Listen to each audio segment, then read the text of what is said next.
Hi. நேற்று நானும் அம்மாவும் மளிகை சாமானை வாங்கணும் அப்படின்னு சொல்லி கொஞ்சம் கடை வீதிக்கு போயிருந்தோம். நடுவில் பசிக்குது லஞ்சு சாப்பிடலான்னு நோட்டீஸ் பண்ணும்போது தான் பார்த்தோம் நிறைய ஹோட்டல் கேஸ் இல்லாததுனால லாக் பண்ணியிருந்தது. அப்போ தான் தெரிஞ்சது நிறைய பேர் இந்த வெளியிலே வாங்கி சாப்பிட்றவங்களுக்குலாம் இப்போ கொஞ்சம் கஷ்டம் தான். ஆக்சுவலி வீட்டுக்கே கேஸ் பற்ற மாட்டேங்குது. இதெல்லாம் பார்த்துட்டு வீட்டுக்கு வந்த எங்கள் அம்மா, நான் ஹெல்த்தியான ஃபுட்டை அடுப்பு இல்லாமலே செஞ்சு கொடுக்குறேன், இதை தான் சாப்பிடணும்னு சொல்லி ஒரு ஐட்டத்தை ரெடி பண்ணிட்டு எங்களை ரொம்ப நேரமாக சாப்பிட கூப்பிட்டுருக்காங்க. நீங்களே வந்து பாருங்க அந்த ஐட்டம்லாம் என்னென்னு வந்து சாப்பிட்டு பாருங்க எப்படி இருக்கு பாரு.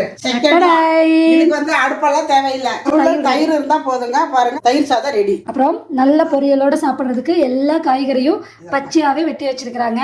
ஒண்ணுமே வேண்டாம், நீங்க அவுளை வாங்கிக்கோங்க, தயிர் வாங்குங்க. நல்லா அவுளை தண்ணியை ஊற்றி ஒரு கழுவிட்டு ஊற வச்சு அதுல தயிர், உங்களுக்கு கேரட் என்ன வேணாலும் போட்டுக்கலாம், இல்லாட்டி சும்மா கூட உப்பு போட்டு கலக்கி சாப்பிட்டுக்கலாம். அதுக்கு தொட்டுக்கிறதுக்கு இத்தனை வகையான பொருள் வச்சிருக்கிறேன். இது அத்தனையுமே பச்சையா சாப்பிட்ற காய் தான். கிராமத்துல சின்ன வயசுல நாங்க விவசாயம் பண்ணுவோம், வயல்ல இருந்து எடுக்கையிலே நாங்க அவ்வளவு சாப்பிடுவோம், எந்த ஒரு பக்கவளவு வராது. கேரட் பிஞ்சுக்கான வச்சிருக்கிறேன். இது முள்ளங்கி, பீட்ரூட், பச்சை மிளகாய், தக்காளி, பீன்ஸ் நல்லா சாப்பிடலாம். பெரிய வெங்காயம், சின்ன வெங்காயம், வெண்டைக்காய், பூண்டு, வெள்ளரிக்காய், குடமிளகாய், தேங்காய், பச்சை பட்டாணி, புதினா, கொத்தமல்லி, நெல்லிக்காய், மாங்காய், சுரக்காய், இத்தனை ஐட்டமும் நான் எடுத்து வச்சிருக்கிறேன். இங்க எல்லா ஐட்டத்தையுமே நல்லா கழுவிருங்க. கழுவிட்டு வெட்டி கொஞ்சமா ஒரு தண்ணிக்குள்ள உப்பு போட்டு இதை ஒரு 5 நிமிஷம் அப்படியே ஊற வச்சுட்டு அப்படியே அலசி எடுத்துருங்க. எல்லாத்தையுமே அதே மாதிரி நீங்க எடுத்து வச்சுட்டீங்கன்னா சாப்பிட்றதுக்கு ரொம்ப நல்லது. இந்த மாதிரி பச்சையை நம்ம வந்து வாரத்துல 1 நாள் 2 நாள் சாப்பிடும் பொழுது இப்ப இருக்கிற சூழ்நிலைக்கு எப்ப பார்த்தாலும் நம்ம வந்து எண்ணெய் ஊற்றி நல்லா வதக்கி வேக வச்சு சாப்பிட்டு பழகிட்டோம். ஆனா இந்த மாதிரி நீங்க சாப்பிட்டு பாருங்க,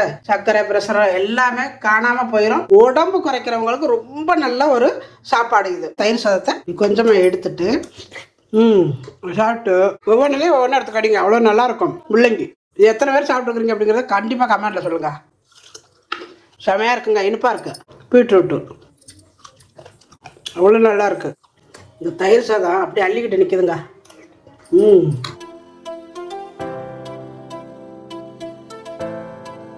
நல்லா இருக்குங்க. இந்த நெல்லிக்காய் தயிர் பச்சடியும் தயிர் ஊற்றி லைட்டாக உப்பு போட்டு ஊற வச்சுருங்க.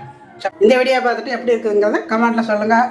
இந்த வீடியோ பிடிச்சிருந்தா லைக் பண்ணி ஷேர் பண்ணுங்க, ஒரு சப்ஸ்கிரைப் பண்ணிடுங்க. நன்றி, வாழ்க வளமுடன். இதுல எந்த ஐட்டம்லாம் நீங்க வீட்டில் பச்சையாவே சாப்பிடுவீங்க அப்படிங்கிறதையும் கமெண்ட்ல சொல்லுங்க.